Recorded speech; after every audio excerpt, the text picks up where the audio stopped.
So,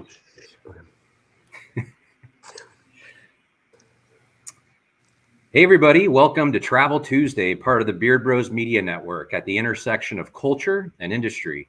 I'm your host, Brian Applegarth, creator of the Cannabis Trail and owner of Applegarth Strategies, an agency specialized in visitor economy strategies and destination marketing. Whether you're a seasoned cannabis professional or just starting out, you're sure to find something of value here on Travel Tuesday in the Beard Bros Media Network. So let's get started. For this episode of Travel Tuesday, I'm going to be interviewing a leading craft tourism farm and brand in Mendocino County, a destination that is part of the world-famous Emerald Triangle region. I'm joined by Jim Roberts and Brian Atkinson, the owners of the Madrones, Bohemian Chemist, and Sugar Hill Farms. Welcome, James and Brian. Thanks for being our guest on Travel Tuesday. Thanks for having us. Yeah, good morning. Thanks for having us on. So let's dive in. What is the destination and hospitality experience today? If someone was to drive in and come visit you, the place, and what can people expect when they visit or stay at the Madrones? Sure. You want to lead in, Brian? Or no, go ahead, Jim. Okay, all right. I'll take it away. So the Madrones actually is an enclave. We're located in Anderson Valley, which is kind of a renowned wine region, but we're also known, of course, for cannabis. We're kind of in the southern end of the Emerald Triangle. And the property itself, we have luxury accommodations. We also have our sister property, which is the Brambles, which is right next door. The Madrones itself is surrounded by vineyards. We actually have a couple of world-class wineries within walking distance, then 2 tasting rooms on the property. We have our apothecary for our brand, which we also carry other brands too and other SKUs. So that's actually kind of a dispensary that's on the property, a consumption lounge, a gift shop. We have a wedding venue, we have a meeting center, and we have a restaurant, all very small scale. Yeah, and I would say when people arrive at the property, what we're trying to do is elevate cannabis to the level of wine. So what people can expect is to be able to come and go wine tasting and then walk, 2 steps and go into a dispensary and get some premium cannabis and be able to enjoy both of these products simultaneously on our property in any of our guest suites. So, and we've offered it out in such a way that we want it to be very approachable, feel very normal. We had to be very conscious of our wine consumer that was actually visiting the property prior to us bringing cannabis on. So we were very, very thoughtful in the way that we actually presented ourselves, presented our brand, and it's been really well received. I think it's even folks that are actually really not partaking, they'll pop their head in and say, well, my back's hurting or I can't sleep, and we kind of reintroduce them to cannabis. Awesome. Yeah, lots of different experiences and pockets to explore at the Madrones and everything you guys have cooking there. It's in a beautiful location in Anderson Valley. So let's hear a little bit about the history, specifically of Sugar Hill Farms history and why it's named Sugar Hill, what the inspiration was. Let's get a little bit of just context around the cultural heritage of your specific kind of patch and place. Sure. Well, the farm is where we both live. And, it was originally started by my mom. It's about 5 minutes down the road from the Madrones and the Brambles.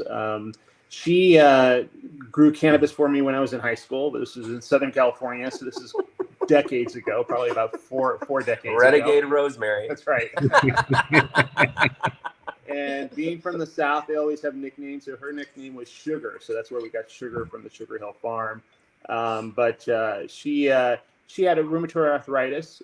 She grew under Prop 215, so for medicinal, and she was using it for an ointment that she made for herself, but then also a lot of the product with dispensaries in the LA area. We always helped with the crop, helped with the harvest, and helped her along. But as she got into her 80s, kind of her late 80s, it was getting more and more difficult for her to actually take over the crop or actually just manage it. So at that point, Prop 64 got legalized. In 2017, we went ahead and converted the farm to a recreational and legal status, and we've been actually cultivating ever since. So our focus has changed a little bit because we actually now delve a lot into land-raised cultivars and heirlooms. So these are the original domesticated cultivars or plants that were grown in different regions across the world and used for medicine, used for actually for therapy, used for rituals. And we find these cultivars extremely interesting, along with the heirlooms like the Acapulco Golds and the Big Right. Holy Weeds, and all of those are different cultivars that we cultivate. And we find it extremely important to actually keep a preservation program going, because so many genetics right now are getting lost in the market. And we feel a lot of these older cultivars, before they've been hybridized over and over again, and kind of certain aspects of their chemistry bred out of them, we think they have very special effects and very special properties. So we're old, and though we may not be doing this forever, keeping those genetics alive, because we know the next generation behind us is really going to say, why don't we still have that? Why isn't that still around? So for us, that's, you can see right behind us, we've got male plants that we're collecting pollen with right now. And we go ahead and we just keep the seed generation going. And then we also do some hybridizing, crossing between different legendary landrace cultivars to come up with things that are even more different and special. So, yeah, what a perfect lead into the next question, because really Mendocino County and the Emerald Triangle is a recognized place of source destination for the craft of cannabis. And it's not just cultivating, it's genetics. And it ties back into the history of the hippie trail and the back to the land movement, and how the Emerald Triangle became a really robust and vast genetics bank of all these different cultivars of cannabis, which are, I look at each one like its own kind of medical wellness kit, and all the therapeutic compounds in each seed. And how do we preserve all those genetics? So let's talk about this for 1 second, because where you're at, and you're an example of it, a lot of the people talk like you talk. They talk about breeding, genetics, they talk about cultivars, they talk about terroir, and they're usually second or third generation cannabis farmers. Can you speak a little bit to what that's like living in a community, specifically in Anderson Valley, and maybe what the cannabis community is from a breeding, genetics, but also if you're able to tap in a little bit to the alchemy and the kind of the way people work with plants in general, in specifically in Mendocino and Anderson Valley? Yeah, I think, right now what's happening with the market is that we're going into an industrialization of cannabis. And with that, I think a lot of the grows are on a larger commercial scale. There'll be greenhouses, controlled environments, indoor grows, that sort of thing. For legacy cultivators, for those of us that have actually been doing this for either decades or for generations, we kind of bring an institutional knowledge, a hands-on knowledge actually to our craft and what we're doing. We're also very in tune with our own specific farms. That's going to be actually the seasons that we go through, the things that challenge us, our soil, just different aspects of what cultivars actually grow best for us. And I think that's what makes it really truly unique. When you take a plant, you put it in a controlled environment, you're actually stabilizing a lot of things with it, but at the same time, you're losing out on possibly the full expression of the plant. And I think what we're in tune with is, as well as the farmers that are around us, it's also a very warm and very tight community that's actually gone through quite a bit with the legalization. I mean, it's really taken a lot of farmers out, and there's been this influx of a lot of money and a lot of corporate resources that have come into the industry that have really pushed the small guy out. So those that are still standing are really, we just really value them. So we want to lift them up as much as we're lifting up our own brand and what we're doing. We want to make sure that when there's a seat at the table, that it's not just going to be our small farm, but other small farmers will be coming along with us. So, our location specifically is about 13 miles as a crow flies from the Pacific Coast Ocean.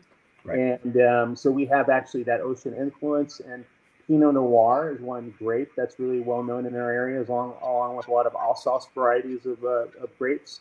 So they require kind of warm days, cool nights, a little bit cooler growing conditions. And that actually, I think, offers us something very kind of special as far as a climate. I think the Emerald Triangle is known not only because of its location and maybe what happened historically as far as people coming up here to grow cannabis. I think the climate and the terroir and the area actually offers something very specific. Right, absolutely. So let's go to just a layer deeper on the sun-grown craft. You talk a lot about sustainability on your website and intentional cultivation, organic, regenerative farming, staggered harvest, long cure times. Can you walk us through, I think first and foremost, as you mentioned, this Mediterranean climate, hot, dry summers with cooling, wet winters. But can you give us a little bit more of a dialogue around the craft of sun-grown Which, by the way, just to kind of react to what you said about these kind of larger, more corporate scale players, that's really the opposite of tourism and travel. Tourism and travel is all about hyper-local placemaking, bespoke cannabis that's tied to craft, grown with love by a farmer where footprints in the garden matter. And if you could talk a little bit about your craft, I'd love to hear about that Sugar Hill Farm craft. That is the flower of the Bohemian Chemist. Sure. Yeah. So I do most of the farming. Brian's very supportive in this. He's actually comes from a mental health background, but he does actually have some dermatological issues with it. So actually contact with it, or so he says. I break out in hives. I mean, I can smoke it and consume it, and I'm a partaker. But if the leaves and stuff brush on me, I break out in hives. So I'm the one that's out there sweating. Yeah. Okay. But I'm supportive. You're the moral support. Totally. You can do it. Right. And I think the thing is that I still we have some automatic watering, but I still hand water my plants. We're a very small cultivation, only 5,000 square feet. Right. And we have kind of a challenging site. We're actually on a slope, so we have great exposure. We have really good circulation as far as air, but we have a very tight footprint. So our plants are every farm grows plants differently. And I never criticize a farmer for how they're growing their plants, because they know their site better than anybody else, and they know exactly what works for them and what doesn't. And so with our very tight footprint, we actually grow in these long rows. They're almost like hedges. Our plants right now are probably 14 feet high. Some are even a little bit taller. They're enormous. You walk through them, you're just going to see limbs because that's all shaded. But it's almost all tops that are there. And when we go to harvest, we actually check the trichomes, make sure that the buds are ready for harvest. And then we'll harvest the plant in stages. So we don't, like commercially, you cut the whole plant down and take it in at once. Your THC or cannabinoid profile can actually be almost 15% difference from your tops to your side or lateral buds. So what we do is we take those tops off first. Then we, just like a fruit tree, they need sunlight in order to ripen. We actually go ahead and let the rest of the buds that are underneath kind of ripen in their own stages. So it may take us 3 to 4 weeks to actually harvest one plant. So we're doing that in stages, and then we'll alternate the cultivars too. So some that will finish a little bit earlier, we'll go every other one as far as the plants. So those will actually get kind of harvested and taken out. And then the ones that are actually going to be a little bit longer, because we do a lot of long flowering sativas that are very difficult to grow and take a long time to actually come to fruition and harvest. Commercially, very few of those are being done right now just because they're not very commercially viable because of the volume you get off of them and the difficulty of growing them. But we'll go ahead and weed out those others that actually are ripening sooner, and then those long flowering sativas will actually kind of come into their own after that. And then to take a step before that, Jim's using living soil. Yeah. So and also if we have a pest problem or anything like that, we get ladybugs. We just got 30? How many 9 or 10,000. 9 or 10,000 ladybugs that we release into the garden. So all organic, no pesticides, grown with love. Right. So I just wanted to get us back to the original part there. So, And then we do our own composting too. So we have extensive gardens. We have an orchard here too, a vegetable garden that supplies our N. And we go ahead and do our own composting here too, which has been interesting because we also work with scientists and an MD. And they've done a lot of mapping on our cultivars that we've been growing as far as with our lab results. And our plants are very unusual as far as where they're leaning on terpene profiles and that sort of thing. And there's a lot of hypotheses that are going around whether or not that's actually the condition where it's growing from. Is that a cultivar I'm gravitating towards? One scientist said that she thinks it has to do with our composting habits and what we're using for composting, our native trees that we're using to compost with. So all of those things I think are factors in making something that's, kind of truly unique. And after we harvest the plant, then we actually store it in argon. It's a noble gas, an inert gas, meaning that it doesn't react with its environment. Mm-hmm. In a state of suspended animation that keeps, because we're one harvest, right? So we've got to keep our cannabis fresh the entire year, but this keeps our cannabis extremely fresh. And then we pack to order. So as we get orders from different retail partners or orders from our shop itself, we take it out of that suspended animation, put it into a jar with a heat seal, with a moisture pack to try to maintain the optimal freshness. And then that goes out to our retailers. Yeah. So everything is done by hand too. Hand trimming. hand trimming. Our housekeepers from our hotel actually roll our pre-rolls for us. They do a great job.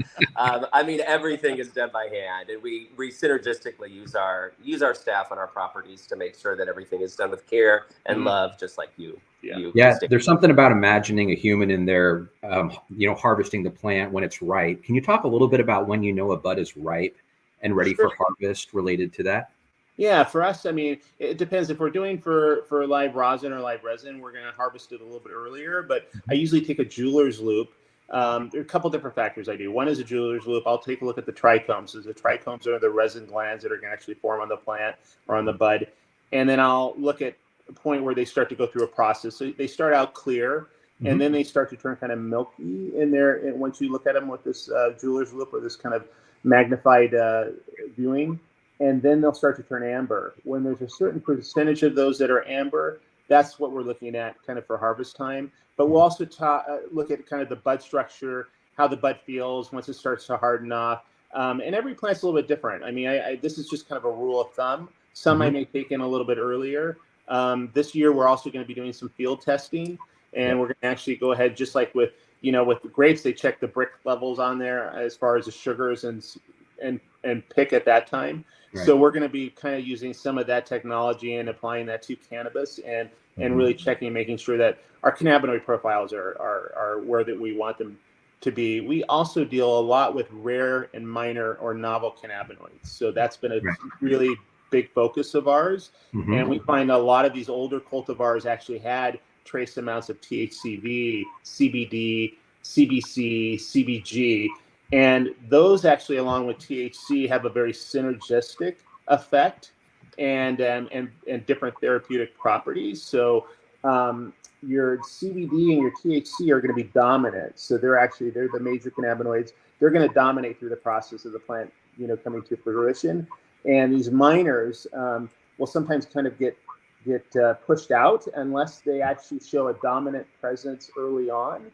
And if you do that, then they're actually going to show up at ultimate harvest too. So we, not to get too technical, but we do testing with a lab too, where we actually do early veg testing where we can get a snapshot of what we'll get at harvest. So we do that when the plant's still a teenager, and then we can weed out our plants too and figure out which ones that are going to, give us optimum of what we want, at the end result.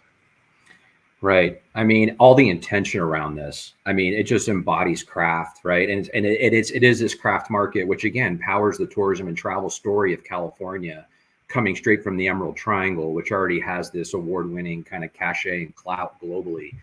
Now, when you mentioned, there's a few things that really stick out to me with sun-grown. It's natural wind, natural elements. It's the ability to be able to reflect the terroir that you're in. And this idea of single harvest, I think, is incredibly important. Letting the plant be grown on a full cycle with one harvest, with the fullest expression of. Can you speak a little bit to how that's very different than the commercial market that's looking at spreadsheets versus, Yeah, there's a couple things that come to mind just from what the quality of what you're going to end up with in your final result. They've been doing this, so we always go back to the wine industry because we're surrounded by vineyards and we actually have so much to learn from them, and they've actually been doing it for so much longer as far as an industry.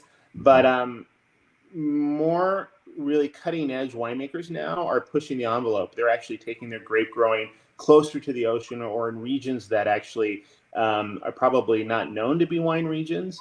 And also, if a plant's stressed a little bit or it's exposed to all the elements, we feel being exposed to all those elements, whether it's wind or whether it's exorbitant heat or different factors that happen, that's going to really create the true expression or more of a full expression with the plant.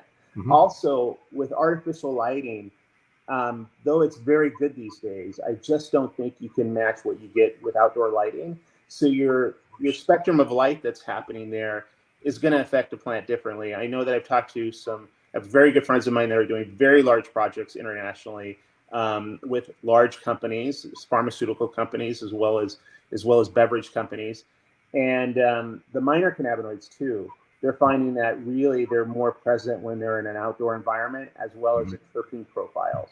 It's just almost impossible to match that either in a greenhouse environment or an indoor environment. So unless they're synthetically derived minor cannabinoids, which they can do, right? But we feel like the natural ones are the best. Yeah, right. So. I mean, of course you can synthetically actually derive cannabinoids out of that. But anyway, so those are some of the things that we think that are important with craft. And and a specific region. So our little microclimate that we have that will be different than another farmer that maybe is just inland another 20 or 30 miles from us.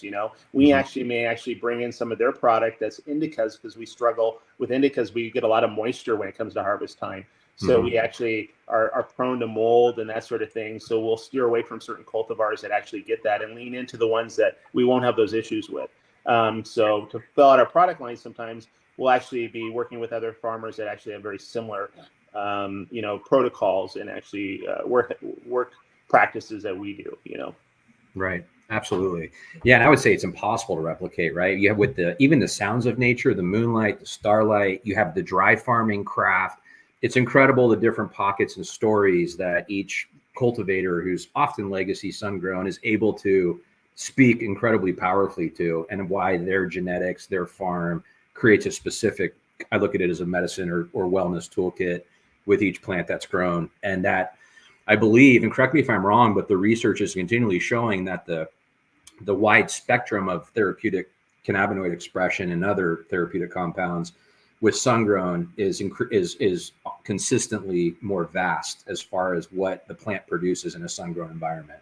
Absolutely. Sure. And I think it also goes back to a couple other things. The genetics are another thing too. So right now, if the hybridizing has actually been for weight and bud and actually production and something that's going to hit your bottom line, and then they're trying to push up only one cannabinoid, which is THC. So the market has actually really pushed a lot of our genetics in this direction. And in the meantime, we've lost a lot of this. So the legacy farmers are actually growing with these older genetics that they've had maybe passed through their families, or that they developed themselves on their farms, And they've shown even, I know a couple of times where people have taken one cultivar that has the same seeds from it or clones and grown it in 2 or 3 different environments. And then at harvest, they'll take it and they'll do the labs on it, and it's completely different. So that's really what's so interesting about it. That just proves to you right there that terroir has a very important role when it comes to growing cannabis, especially craft cannabis. Wonderful. So now we've unpacked kind of the sun-grown craft, which again, this is what powers tourism and travel. If you're seeing corporate weed all over the place, that's not hyper-local, bespoke, and craft. So there's an exciting development happening. It's taken a lot of great work being led by Janine Coleman and Origins Council, and the CDFA has been, I think, very supportive in moving this forward. But can you speak a little bit to what's happening with the appellations of origin in California, and how this can help power the California cannabis brand of today, specifically the craft brand? Yeah, absolutely. That program was developed. Janine was actually kind of the architect, or one of the architects of the program itself. And it was decided that California took this on. They decided that cannabis was one crop. There are others that are around the globe, but one crop that actually was very similar to wine or to grapes, that they saw that this whole thing about appellations really made a difference in the quality of the cannabis. So the Appellation Project for California, I think, is getting launched this year. They've had a few things that they've gone back and forth on it a little bit. I think this year it's supposed to launch, or this coming year, and you'll go through an application process on that, and then you'll put a petition together. And it's usually a group of farmers in one area, and it's even a little bit more complex than what they do with wine or with grapes. They can actually put in their certain protocols, as far as it could be farming practices. They could say, we're only going to, you can only be called from this area if it's done in a regenerative farming method.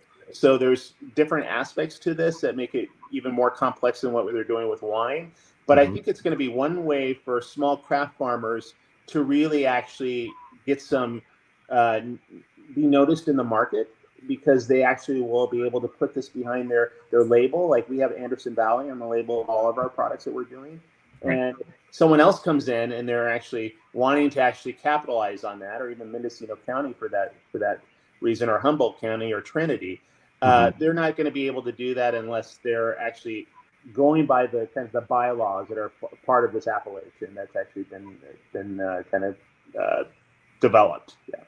Absolutely. So if you think of all the different wine AVAs and all the different sub brands, this is Cannabis a little bit next level, following a little bit more stricter model.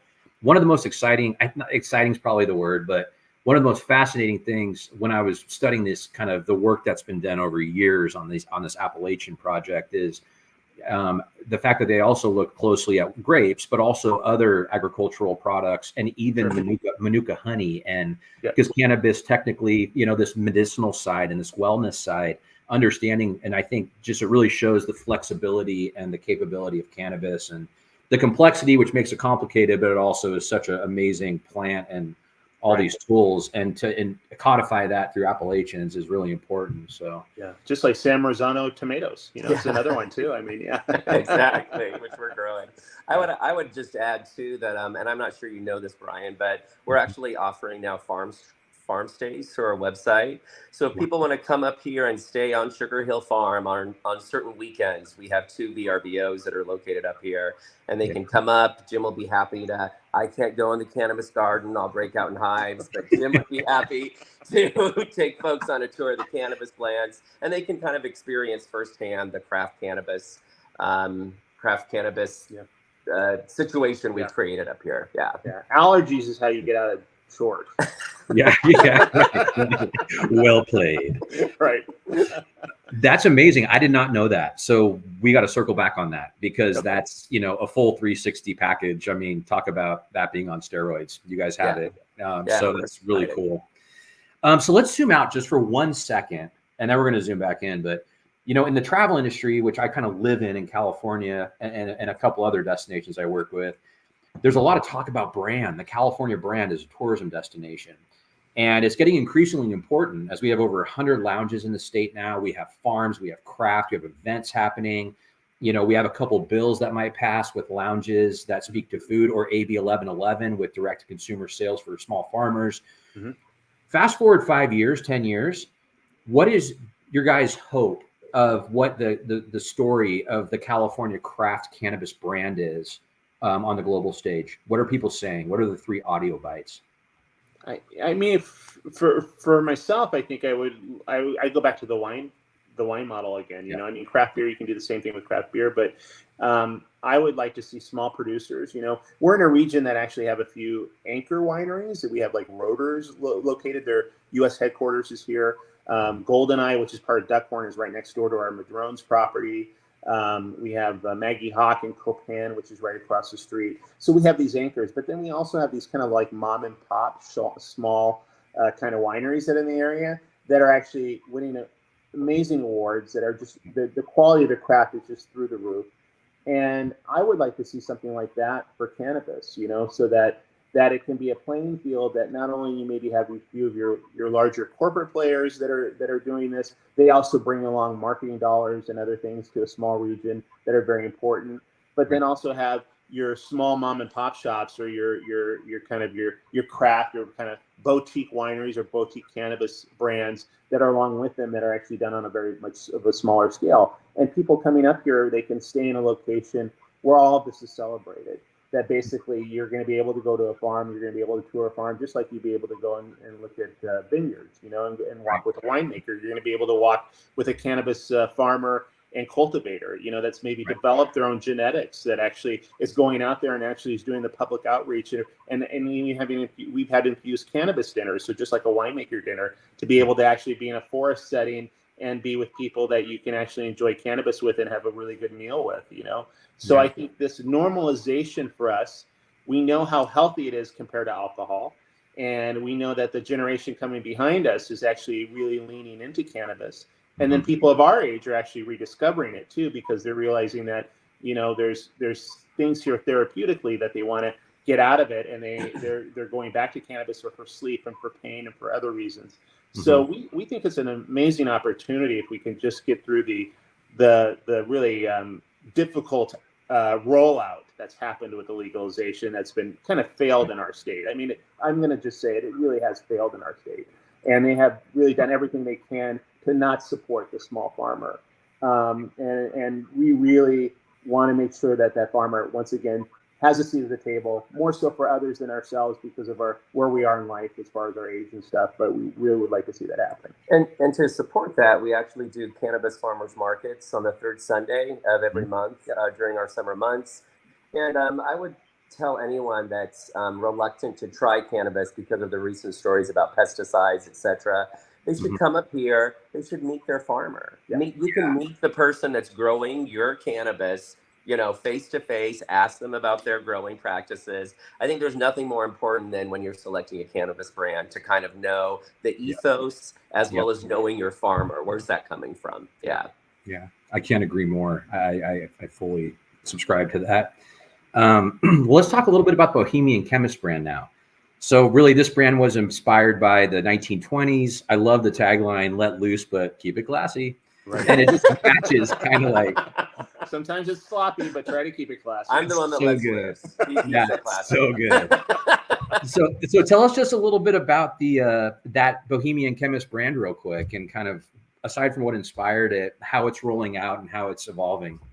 Sure. So Brian and I have the Madrones and the Brambles property, which are hospitality properties that we talked about. And the Madrones actually has the 2 tasting rooms on it. So when we decided right in around 2017, when actually things became legalized, we said, well, what would we want to do with what we were developing on our crop? And we were also getting, as a hotel, because, Mendocino is so well known for cannabis, as it became legal, we were having more and more guests coming in requesting cannabis. And at the time, we were sending them over to Ukiah, over the hill, because there was no dispensaries in Anderson Valley. So we thought, well, hey, here's an opportunity for us to expose a whole new client to this amazing product. So, And with that, I think we looked at the small wineries that we had on our property that had tasting rooms, and we thought, well, that's a perfect model right there.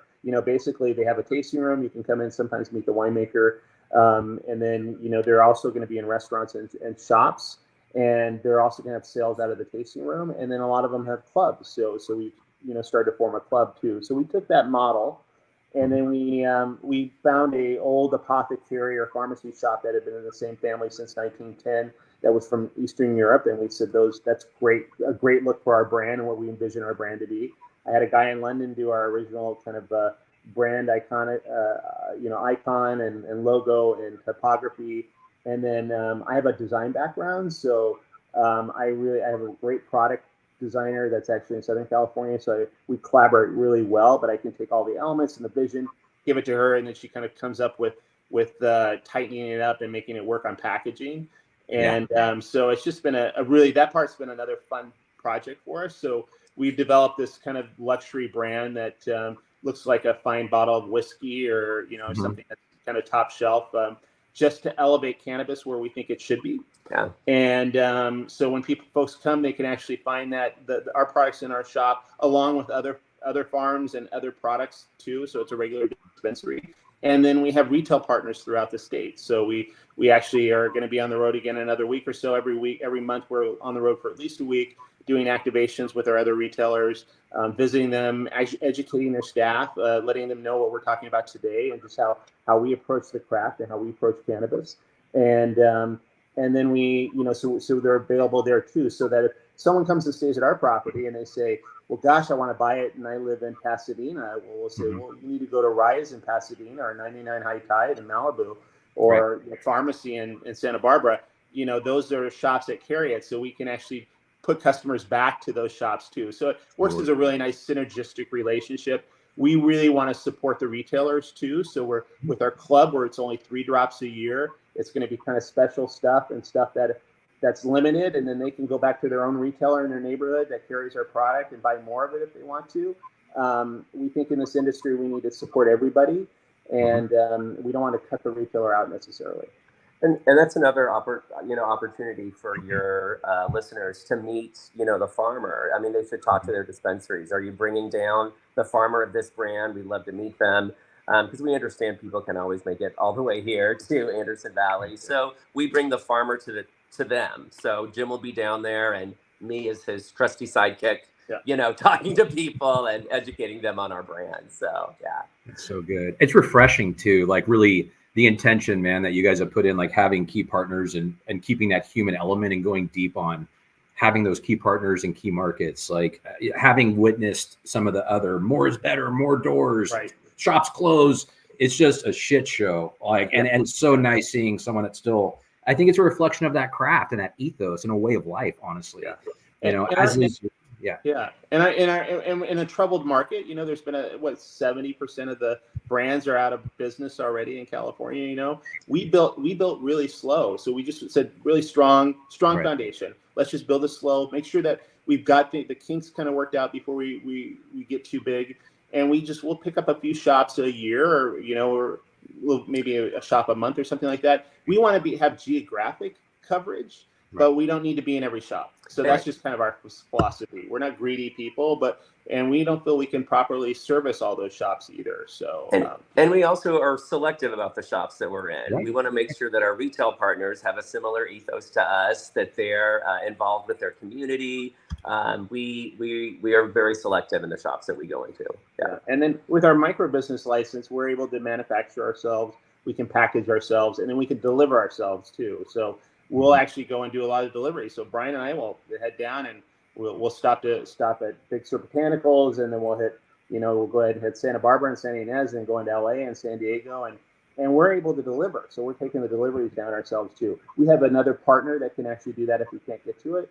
But it's kind of nice, even if we have only 5 minutes with that retail partner or the intake person, that we can actually see how things are going. We can actually ask how sales have been, what are their customers looking for, just be able to hear what their experience is on a retail level in their location. And that helps us better understand how we can actually be a good partner for them. Yeah, it's a fun opportunity for us to meet and offer education to bud tenders or consultants, you know, at our various retail partners. And I think that's one of the most fun parts of this job for me, is meeting the people that are face to face with our consumers and talking to them and educating them. So especially the bud tenders. I mean, when you get a chance to get in front of them, because we have so much we want to talk about, but also to see how eager and how hungry they are for the information and actually to learn about it. It's really rewarding. Yeah. I mean, and for those who haven't seen the Bohemian Chemist brand, check out the brand and the packaging. It's top shelf. It's top notch. It's gorgeous. Let's talk a little bit about the club.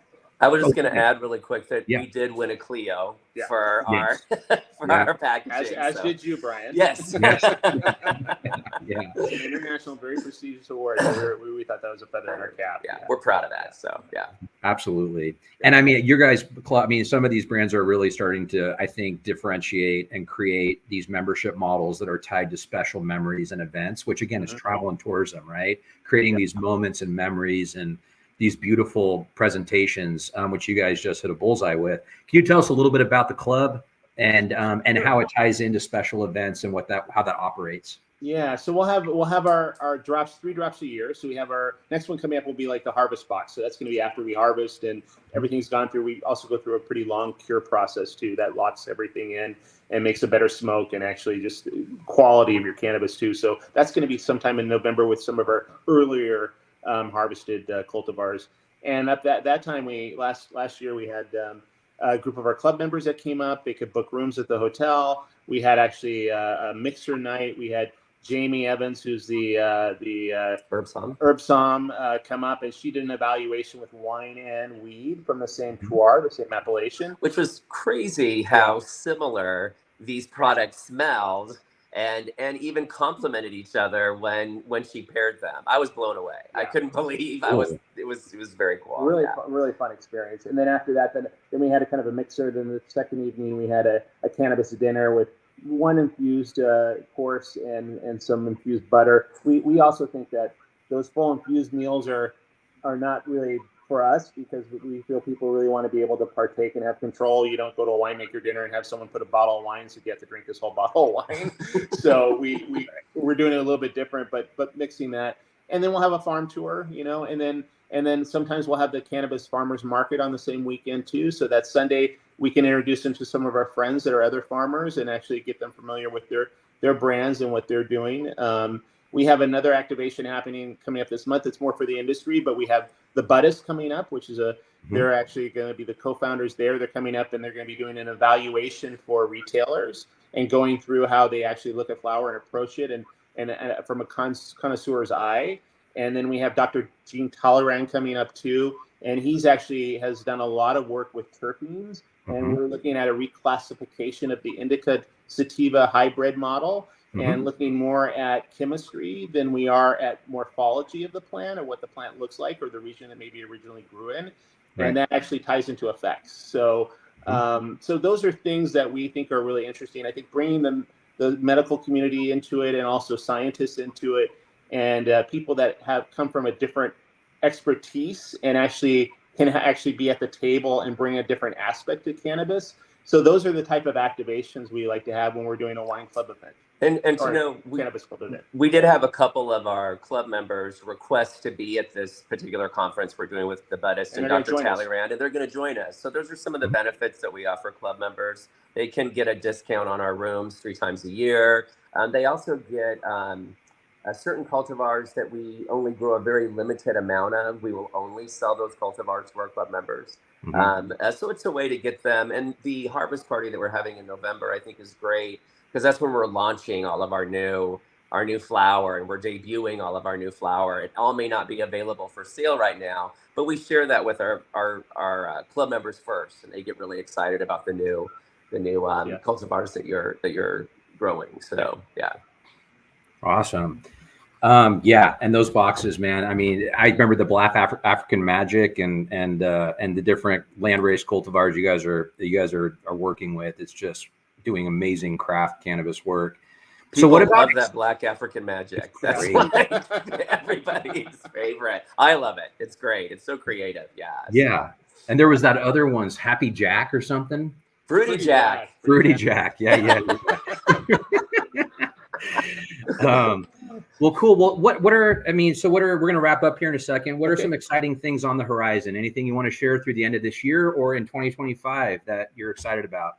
Sure. Well, we'll have our harvest party that's coming up, and then we still have a couple markets that are going to be coming up. We have one this month that's going to be the third Sunday. We'll do another one in October, and then we'll actually take a rest. We may do something around the holidays with that too.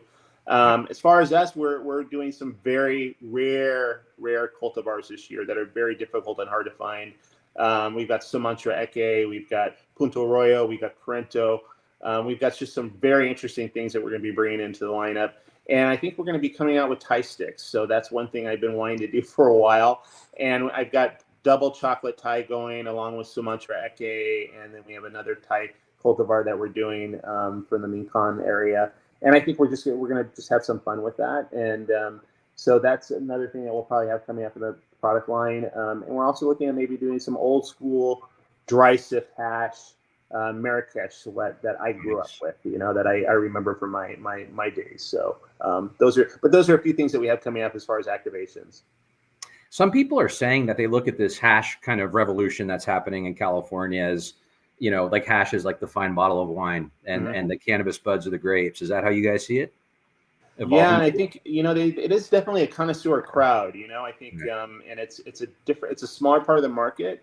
But we find that the people that are actually really into the bubble hash and the hash are really connoisseurs. You're getting just a whole different level, when you're actually, partaking in that. So I think that's what we're seeing that too. I think for us, we're going to be going back to the dry sift, but that's a little bit different than what's on the market right now and a little bit more old school. But think of Amsterdam coffee shops, So where can people find out more information or join your club? Sure. Well, the Bohemian, the BohemianChemist.com is a good place to start with that. And then the Madrones.com is actually where we have our lodging and actually our rooms that are there. And then the Brambles Hideaway is where we have our weddings and events and corporate retreats and that sort of thing. That's just another property that's there too. So any of those spots is a good place to find us. For sure, yeah. And we'll have our retailers that are retail partners that are located that are on that site too with our Bohemian Chemist site. Yeah, we've incorporated weed into both our wedding model and our retreat model. So it's been interesting to see folks that come up that at weddings they want to have a bud tender as well as a bartender, and to see cannabis enjoyed multi-generationally, at these events and so normalized is really exciting. And then for our retreats, our bud tender Keela, he's happy to take the retreat folks and do an activity like teaching them how to roll a pre-roll is one of our more popular activities. So it's been a lot of fun for people. So we're trying to integrate cannabis and normalize it in the wedding and venue and event model as well. So people should come up and see us before we drop over with exhaustion. Yeah, basically. To that point though, I mean, kudos. You guys are absolutely, there's like a handful of brands that are really leading this craft luxury hospitality travel tourism frontier with the product, the place of source, the dispensary named to the product, the farm tie-in, the breeding and genetics projects. It's amazing what you're creating, and it's important because it gives something real that the travel industry of California can look at and see the North Star of where we're headed as a state and what that means on the global stage. The travel industry in California is a $150 billion industry. Cannabis has a place at that table to play. So thank you guys for joining me. Everybody, thanks for tuning in. This is Travel Tuesday with Beard Bros Media. Is there any last comments you guys want to share? Well, thank you so much, Brian. I really appreciate it. And I also really appreciate the Beard Bros for actually having this format here and letting us talk about it too, and the other farmers that are out there. But it's just really appreciated. And we hope that we brought something interesting to the table today. You absolutely did. This is Brian Applegarth, Travel Tuesday, Beard Bros Live Media. Be sure you tune in next month for our next guest. Thanks for joining today. Not the smoothest outro, but